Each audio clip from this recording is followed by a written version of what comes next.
Fellow Americans, good morning. Certain dates echo throughout history, including dates that instantly remind all who have lived through them where they were and what they were doing when our democracy came under assault.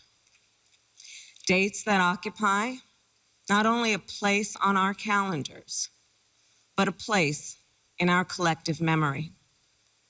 December 7th, 1941, September 11th, 2001, and January 6th, 2021. On that day, I was not only Vice President-elect, I was also a United States Senator. And I was here at the Capitol that morning at a classified hearing with fellow members of the Senate Intelligence Committee. Hours later, the gates of the Capitol were breached.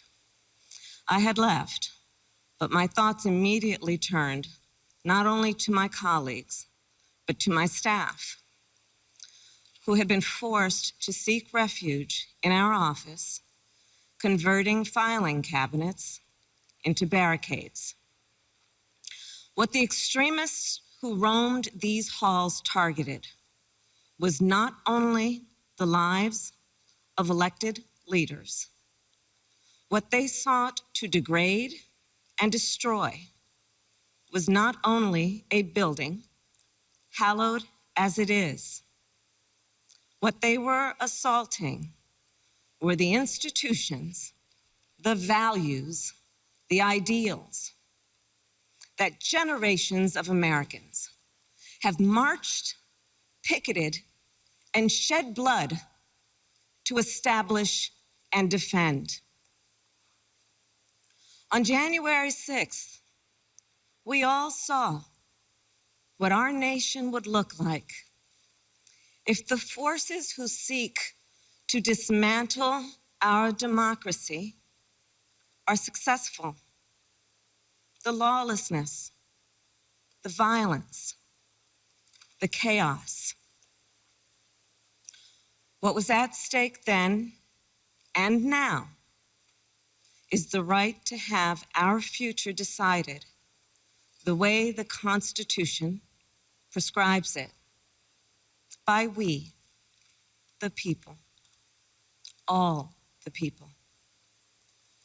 We cannot let our future be decided by those bent on silencing our voices, overturning our votes, and peddling lies and misinformation, by some radical faction that may be newly resurgent, but whose roots run old and deep.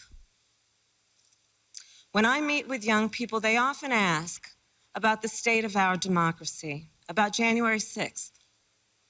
And what I tell them is January 6th reflects the dual nature of democracy, its fragility and its strength.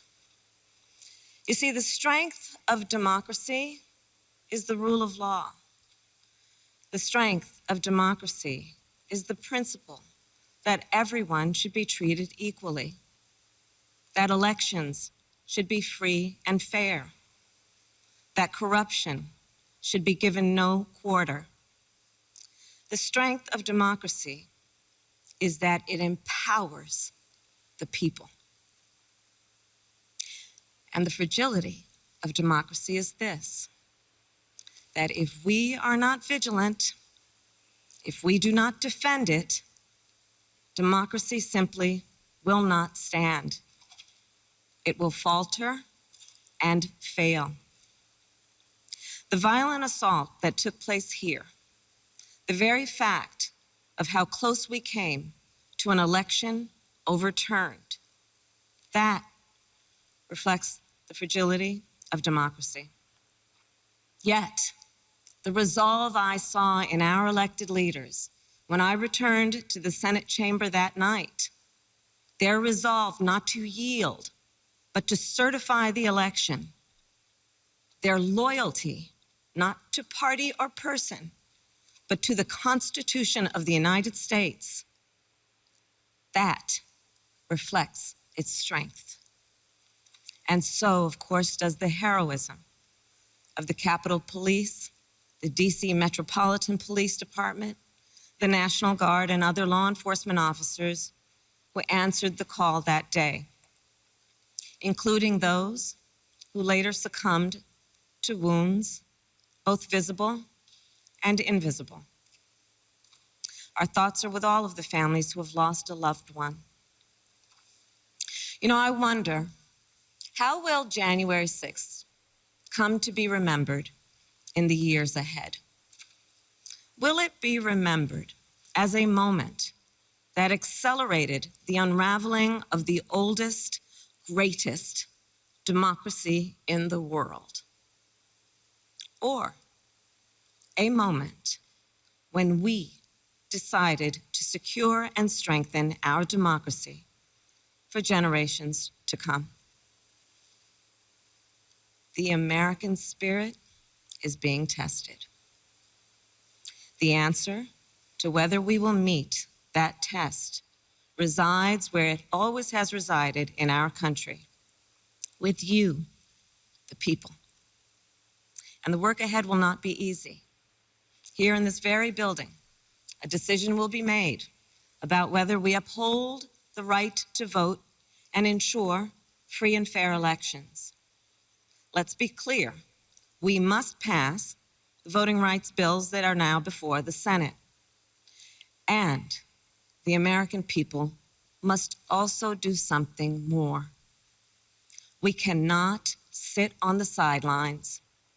We must unite in defense of our democracy in order to form a more perfect union, establish justice, ensure domestic tranquility, provide for the common defense, promote the general welfare, and secure the blessings of liberty to ourselves and to our prosperity and posterity.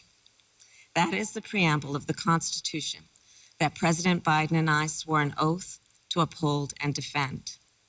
And that is the enduring promise of the United States of America.